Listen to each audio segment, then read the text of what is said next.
সরিষা ইলিশের জন্য আমরা প্রথমে সাদা সরিষা ভিজিয়ে রেখেছি কিছুক্ষণ।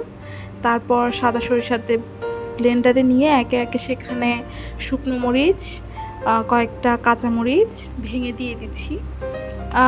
অনেকের সরিষা তিতা হয়ে যাওয়ার ভয় থাকে, তো কাঁচামরিচ এবং লবণ দিয়ে যদি ব্লেন্ড করা হয় তাহলে সরিষাটা আর তিতা হয় না।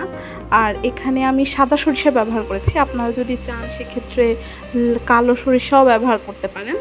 এখন এটাকে কিছুক্ষণের জন্য ব্লেন্ড করে নিচ্ছি। ব্লেন্ড করা হয়ে গেলে সামান্য একটু পানি দিয়ে এটাকে মিশিয়ে আমি একটা সাইডে এটা রেখে দিব। এখন একটা কড়াইয়ে সরিষার তেল দিয়ে দিচ্ছি। যেহেতু সরিষা ইলিশ অবশ্যই সরিষার তেল ব্যবহার করতে হবে।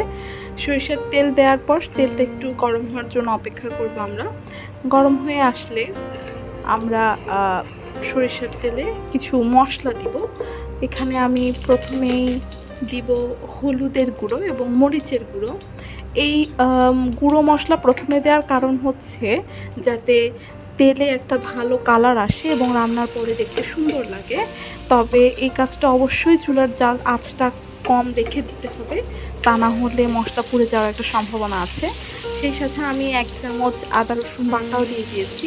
আদা রসুন এবং মশলাগুলো তেলের সাথে ভালো মতো মিশিয়ে নিব এবং যাতে পুড়ে না যায় সেদিকে সম্পূর্ণ খেয়াল রাখতে হবে।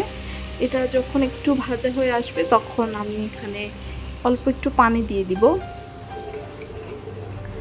পানি দিয়ে এই জিনিসটাকে আবার একটু কষাবো, সামান্য কষালেই হবে। এখানে মশলার যেহেতু কোনো র স্মেল নেই, এটা সামান্য কষানোর পরে আমি এখানে লবণ দিয়ে দিচ্ছি।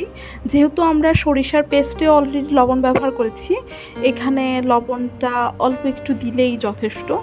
আর খাবারের আগে আসলে বেশি লবণ না দেওয়াই ভালো, পরে চেক করে দেয়া যাবে। আর এখানে হচ্ছে কেটে রাখা ইলিশ মাছ। ইলিশ মাছের টুকরোগুলো আমি সাজিয়ে সুন্দরভাবে দিয়ে দিচ্ছি। ইলিশ মাছ খুব সাবধানে দিতে হয় এবং নাড়ার সময়ও খুব সাবধানতা অবলম্বন করতে হয়, কারণ ইলিশ মাছ যেহেতু খুবই নরম একটা মাছ, এটা অনেক দ্রুত ভেঙে যাওয়ার সম্ভাবনা থাকে। এখন এই ইলিশ মাছগুলো দিয়ে আমি নাড়া ছাড়াই প্রথমে এটাকে ঢেকে রেখে দিব, যাতে টুকরোগুলো ভেঙে না যায়। একটুখানি সিদ্ধ হওয়ার জন্য আমি এটাকে সময় দিব। কিছুক্ষণ পর ঢাকনাটা তুলে আমি এই ইলিশ মাছগুলো খুবই হালকা হাতে আস্তে আস্তে করে সাবধানতার সাথে এগুলো উল্টে দিব।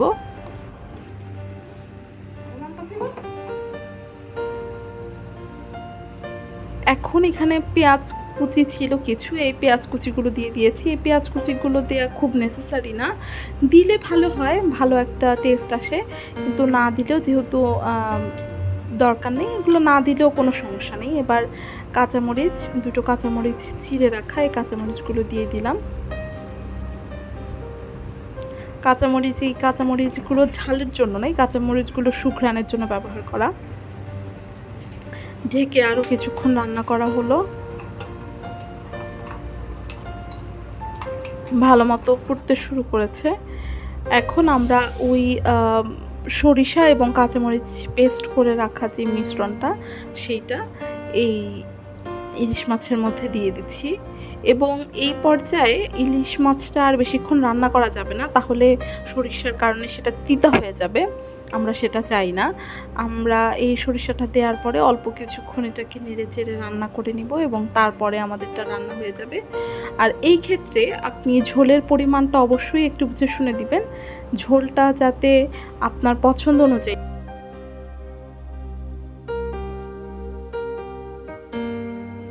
একদমই ঝোল পছন্দ করে না, এটা যার যার ব্যক্তিগত প্রেফারেন্স। আমি সামান্য একটু ঝোল পছন্দ করি, তাই আমি একটু মাখা মাখা রেখেছি। আর একদম শেষে আমি অল্প একটু কাঁচা সরিষার তেল দিয়ে দিয়েছি, এতে সরিষার যে ঘ্রাণটা সেটা আরও ইনহ্যান্স হবে এবং খেতে খুব ভালো লাগে। এটা আপনারা করে দেখবেন, আশা করছি আপনাদের ভালো লাগবে।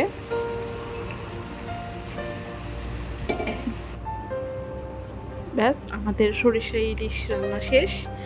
আর রঙটা দেখে নিশ্চয়ই বুঝতে পেরেছেন কতটা সুন্দর হয়েছে, খেতেও খুবই ভালো হয়েছে।